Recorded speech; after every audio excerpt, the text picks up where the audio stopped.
WXII 12 News at 6 starts right now. Tonight at 6, the man who's accused of killing 2 police officers in Florida was in court today. Find out what the judge has to say.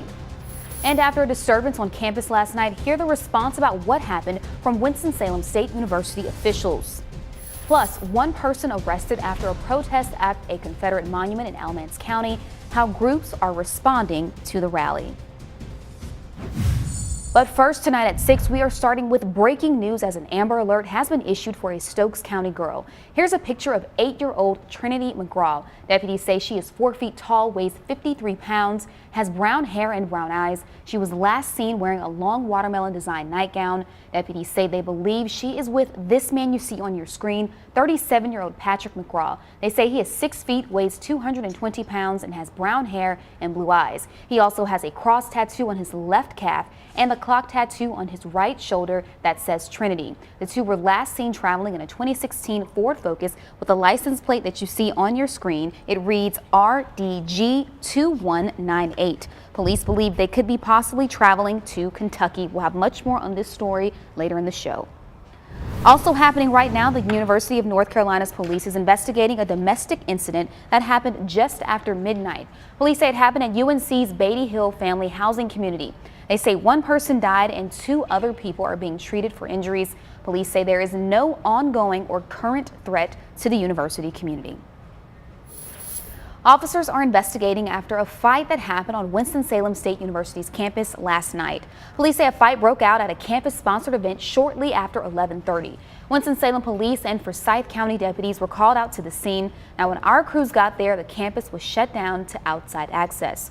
New today, the university sent out a statement saying, with police assistance, the crowd quickly dispersed. No injuries were reported. Police determined that there was no ongoing immediate threat to students. At no time was campus on lockdown, end quote. School officials are encouraging anyone with information to contact police. One person was arrested following a protest at a Confederate monument outside the old courthouse in Alamance County last night. Our news partners at the Burlington Times report protesters on both sides showed up. Now, the crowd initially started out as just 4 or 5 people, but eventually grew throughout the night. Officers from Grant Police as well as deputies from the Alamance County Sheriff's Office showed up to keep the peace. Tomorrow, the NAACP will be holding a press conference about the demonstration. It will be in Burlington at the Bynum Center. That's going to start tomorrow morning at 11 o'clock. 1 week after tragedy hit their city, people in Charlottesville gathered in peace. The community got together in downtown to cope and move forward after last week's deadly attack at a white nationalist rally. People wrote messages of inspiration and peace on a free speech wall. The community also gathered for a moment of silence to remember Heather Heyer, killed when a car slammed into the crowd. In Franklin, Ohio, city leaders are trying to figure out exactly what to do with the statue of Robert E. Lee after it was removed earlier this week. Franklin officials said the statue could pose as a hazard since it's in a right-of-way. This weekend, people on both sides of the issue gathered in protest. This ain't about race. This is about heritage. This is about history. It's time for them to stop their whining and open a textbook and read up on their history. These symbols are used by the alt-right and by the Klan and by organizations like American Vanguard that are mobilizing racist, white supremacist extremism that I'm calling terrorism. For now, the monument will be in a local storage. Local politicians say they don't know when they'll make a final decision. In Kansas City, Missouri, officials believe a monument was vandalized at some point this weekend. They say someone spray painted on the monument. Last week, someone requested that the statue be removed. The monument was built in 1934 but moved in 1958. Officials said in order to remove the statue, they would need involvement from City Hall, the people who funded the statue, as well as the public. New on WXII 12, a Florida judge denied bail to the man accused of shooting and killing 2 Central Florida police officers this weekend. Dan Billow has the latest. With chaos still prevailing at the murder scene, detectives used surveillance video from there to track down Everett Miller.